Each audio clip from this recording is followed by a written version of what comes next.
5월에는 기념일이 참 많습니다. 어린이날, 어버이날, 스승의 날, 부부의 날, 기념일이 굉장히 많이 있고 5월을 또 가정의 달이라고 그러죠. 우리가 오늘 5월 마지막 주일에 모여 예배를 드리는데 오늘 어떤 찬송으로 은혜를 나눌까 생각하다가 5월 하면 뭐가 있지 이렇게 생각을 하다가 장미가 떠올랐어요. 그렇죠? 꽃 중에 여왕으로 불리는 이 장미가 만발하는 계절이 바로 5월입니다. 그래서 찬송가 중에 장미가 나오는 찬송이 있어요. 뭔지 아시나요?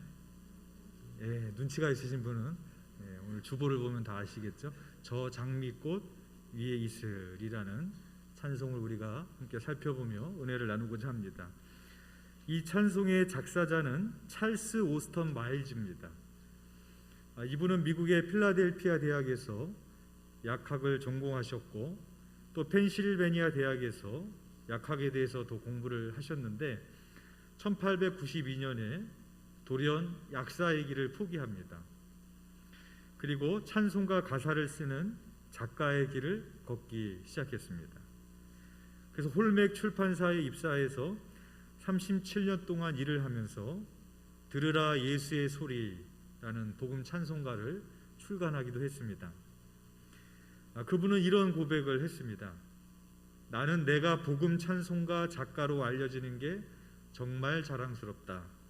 내 모든 세속 욕망을 버리고 이에 헌신함으로써 주님을 섬길 수 있기 때문이다 라는 그런 고백을 했습니다. 여러분들은 주님을 위해서 살아간다라는 것에 대한 자부심과 자랑이 있으십니까?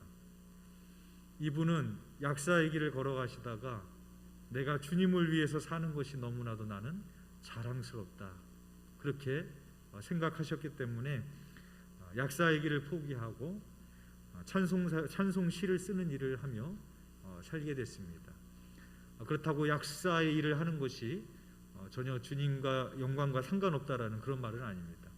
그런데 이분은 그 주님의 일을 한다라는 것이, 내가 주님께 쓰임 받는다라는 것이 나는 너무나도 자랑스럽게 여긴다 하면서 그 가던 길을 포기하셨습니다. 그리고 이분이 오늘 보실 그 저 장미꽃 위에 이슬이라는 찬송을 작사도 하셨고 작곡도 하셨습니다. 이 찬송을 만들게 된 사연이 있습니다. 이분에게 아담 가이벨이라는 친구가 있었습니다. 아담 가이벨은 독일에서 태어났는데 부모님과 함께 신앙의 자유를 찾아 미국으로 이민을 왔습니다. 그런데 아담 가이벨이 8살 때 심한 안지를 앓고 실명을 하게 됩니다. 그래서 우리가 전에 살펴보았던 크로스비 여사도 실명을 하면서 찬송시를 쓰게 되었던 것처럼 이분도 앞을 보지 못하는 그런 인생이 된 거예요. 8살 때부터. 그런데 이 아담 가이벨에게 탁월한 음악적 재능이 있었습니다. 그래서 이 가이벨은 비록 실명을 했지만 자신의 탁월한 음악적 재능이 있었기 때문에 가이벨 음악 출판사를 운영하기도 했고 기독교 음악에 크게 기여를 하고 많은 찬송을 작곡했습니다. 그런데 그의 가정에 또 커다란 비극이 발생하게 됩니다. 가이벨에게는 무남 동료가 있었는데 무남 동료와 결혼했던 사위가 그 사위가 다니는 제철 회사에서 커다란 폭발 사고가 일어나서 사위가 목숨을 잃게 됩니다. 그 사위는 믿음도 좋고 장래가 촉망받았던 그런 사위였기 때문에 장인 가이벨의 슬픔은 너무나도 컸습니다. 그래서 이 가이벨의 신앙이 흔들리게 됩니다. 과연 하나님이 계신 건가? 하나님이 날 사랑하시는 게 맞는 건가? 하면서 신앙이 흔들리게 되고 그런 신앙적 회의를 느끼게 됩니다. 그래서 이 가이벨은 그런 혼돈스러운 마음을 추스르려고 위안을 얻기 위해서 자기의 가장 가까운 동료이자 찬송 작사자인 찰스 오스턴 마일즈를 찾아갑니다. 그리고 자신의 비통한 심정이 위로받을 수 있을 만한 찬송시를 하나 써달라. 그러면 곡은 내가 쓰겠다. 그렇게 제의를 하게 됐습니다. 그 제의를 하면서 이렇게 부탁을 했다고 합니다. 매 절마다 부드러운 감정이 깃들고 소망을 잃은 자에게는 소망을 주며 고달픈 자에게는 쉼을 줄 수 있고 생의 마지막 순간에 침상에 누워있는 자에게는 부드러운 베개와 같은 노래가 되었으면 좋겠네. 이런 찬송시를 써주게 그렇게 부탁을 했습니다. 그래서 나온 찬송이 저 장미꽃 위에 있으리라는 찬송입니다. 그 찬송의 가사가 부탁대로 잘 만들어진 것 같아요. 네. 부드러운 침상에 마지막에 누워있는 그 부드러운 베개와 같은 노래가 되었으면 좋겠다고 부탁을 했어요. 이 친구의 부탁을 받은 찰스 오스턴 마일즈가 그래서 이 찬송시를 어떻게 쓸까 하다가 어디서 영감을 받았는가 하면 어느 날 요한복음 20장을 읽다가 오늘 본문 속에서 영감을 받게 됩니다. 그래서 이 찬송은 오늘 본문 속에서 나오게 돼요. 오늘 본문의 내용은 예수님께서 십자가에 달려 죽으시고 무덤에 장사 지낸 바 되신 후에 막달라 마리아가 무덤으로 찾아갑니다. 근데 무덤에 가서 보니까 빈 무덤입니다. 예수님의 시신이 없어졌어요. 그래서 마리아는 사람들이 예수님의 시신을 옮겨 놓은 줄을 알고 슬피 울고 있었습니다. 오늘 보면 14절에 보면 이렇게 말씀합니다. 이 말을 하고 뒤로 돌이켜 예수께서 서 계신 것을 보았으나 예수이신 줄을 알지 못하더라 라고 기록하고 있습니다. 그때 부활하신 예수님께서는 그 마리아의 뒤에 서 계셨습니다. 그런데 마리아는 뒤를 돌아봤지만 예수님을 보았지만 예수님을 알아보지 못했습니다. 그런데 마리아가 언제 예수님을 알아보는가? 오늘 보면 16절에 보면 이렇게 말씀합니다. 예수께서 마리아야 하시거늘 마리아가 돌이켜 히브리 말로 라보니 하니 이는 선생님이라는 말이라 라고 기록하고 있습니다. 마리아가 언제 예수님을 알아봤는가? 예수님이 마리아의 이름을 불러주십니다. 마리아야 라고 불러줘요. 그렇게 마리아 이름을 불러주기 전에 이 막달라 마리아는 15절에 보면은 예수님을 동산직이라고 생각을 했습니다. 그런데 만약에 예수님께서 그 나와 지금 함께 계신 분이 동산직이라면 내 이름을 알 리가 없잖아요. 그렇죠? 그렇죠? 근데 내 이름을 아는 거예요. 마리아야 불러주는 거예요. 그 예수님의 불러주는 음성을 들으면서 예수님이구나, 그분이구나, 그렇게 알아보게 되는 겁니다. 그래서 마리아의 이름을 불러주는 예수님을 보면서 알아보게 되는데 요한복음 10장 3절에서 5절 말씀에 문지기는 그를 위하여 문을 열고 양은 그의 음성을 듣나니 그가 자기 양의 이름을 각각 불러 인도하여 내느니라. 양들이 그의 음성을 아는 고로 따라오되 타인의 음성은 알지 못하는 고로 타인을 따르지 아니하고 도리어 도망하느니라 라고 말씀합니다. 선한 목자에 대해서 예수님이 말씀하시는데 우리가 양을 보면 다 똑같이 생긴 것 같지만 목자는 그 양을 다 안다라는 겁니다. 그 양이 어디가 아픈지, 어떤 약점이 있는지, 어떤 어려움이 있는지 그 모든 것을 목자는 양을 다 안다라는 것이죠. 그리고 그 양의 이름을 목자는 다 알아요. 그래서 목자는 그 양들을 우리 밖으로 인도해낼 때 어떻게 인도하는가 하면 그 양들의 이름을 부르는 겁니다.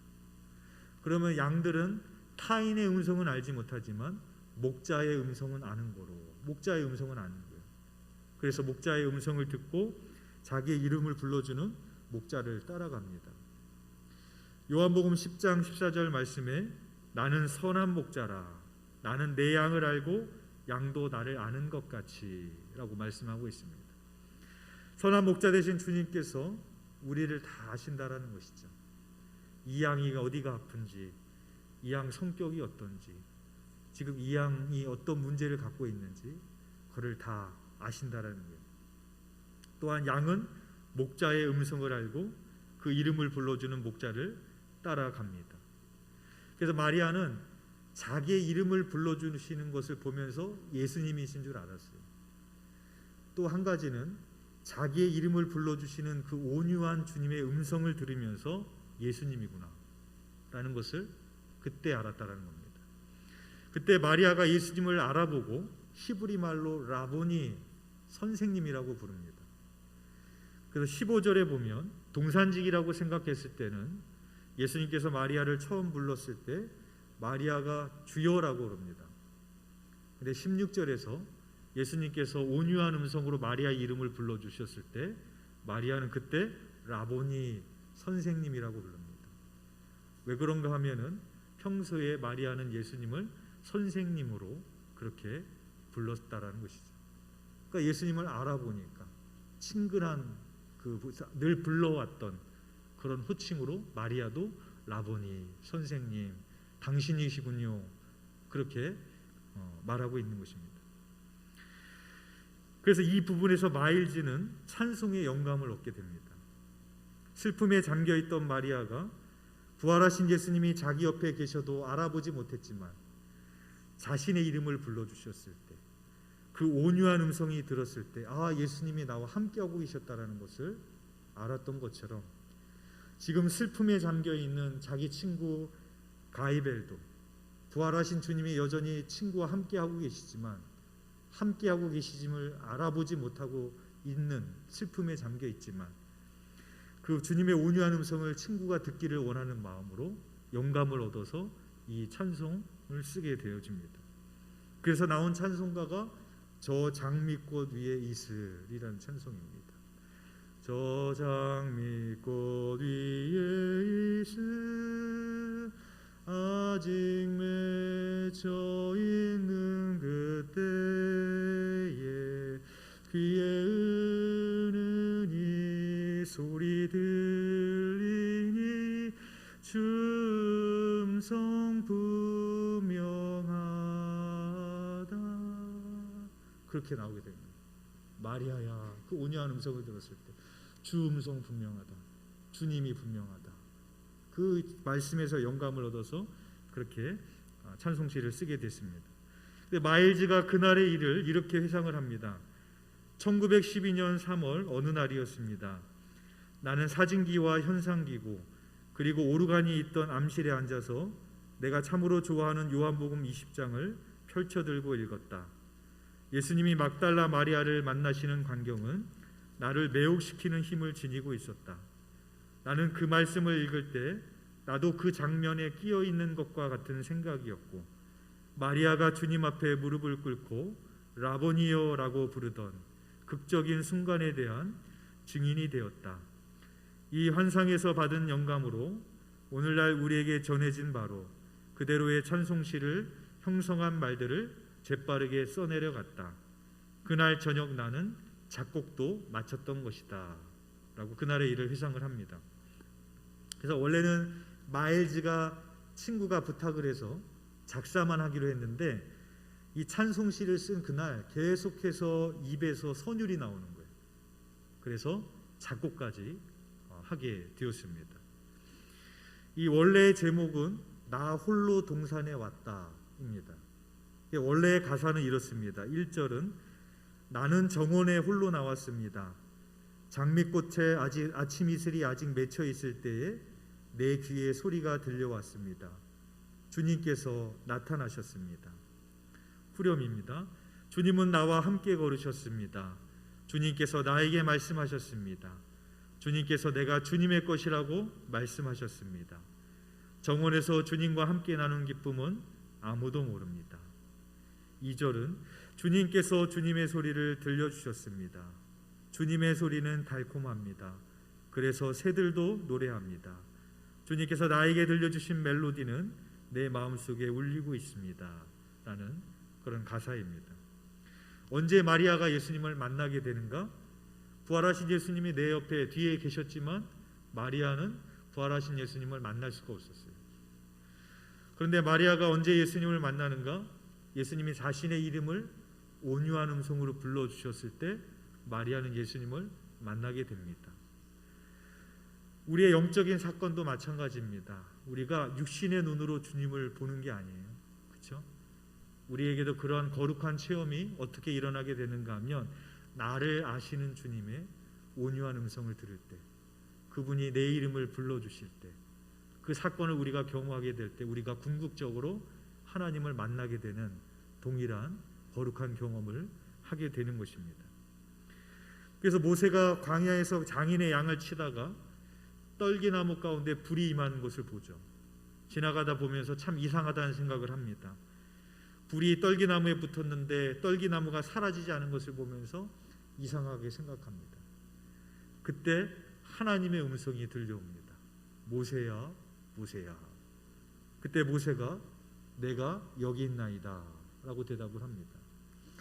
모세는 떨기나무에 불이 임한 것을 봤을 때 하나님을 알아보지 못합니다. 그러나 모세야, 모세야라는 내 이름을 불러주시는 하나님의 음성을 들었을 때 하나님을 모세가 알아봅니다. 베드로도 하나님의 소리를 듣는 거룩한 체험을 하죠. 예수님과 함께 변화산에 올라갔을 때, 예수님께서 그들 앞에 변화되었을 때 구름 속에서 소리가 났습니다. 이는 내 사랑하는 아들이니 너희는 그의 말을 들으라 라는 그런 변화산의 체험을 하게 됩니다. 바울도 예수님을 믿는 그리스도인들을 붙잡으려고 다메섹을 향하다가 호련히 빛이 나를 둘러 비치게 되고 나는 땅에 엎드러질 수밖에 없게 됩니다. 그때 바울도 거룩한 체험을 합니다. 나의 이름을 불러주시는 주님의 음성을 듣게 됩니다. 사울아, 사울아, 내가 어찌하여 나를 박해하느냐. 그 온유한 주님의 음성을 들었을 때, 나의 이름을 불러주시는 주님의 음성을 들었을 때, 또 사울이 거룩한 체험을 통해서 사울이 바울 되어지는 놀라운 역사를 우리가 보게 되어지는 것입니다. 그래서 루돌프 오토라는 독일의 신학자가 이러한 경험을 절대적인 거룩한 체험이다, 누미노제라 그렇게 불렀습니다. 루돌프 오토는 이것을 인간이 하나님을 경험하는 압도적인 신비다라고 말을 했고, 인간이 성스럽고 거룩한 하나님 앞에서 초라한 자신을 느끼고 위대한 하나님 앞에서 전율하며 하나님을 경외하는 감정을 경험하게 되는 사건이라고 그렇게 불렀습니다. 이러한 절대적인 거룩한 체험은 육신의 눈으로 볼 수 있는 것이 아니라 주님의 온유한 음성을 들었을 때, 나의 이름을 불러주시고 나에게 말씀하시는 주님의 음성을 들을 때 경험되어질 수 있는 것입니다. 이번 한 주간도 여러분들을 잘 아시고 온유한 음성으로 여러분들의 이름을 불러주시는 그 주님의 음성을 들으시면서 주님과 동행하는 한 주간이 되시기를 주님의 이름으로 축원드리겠습니다.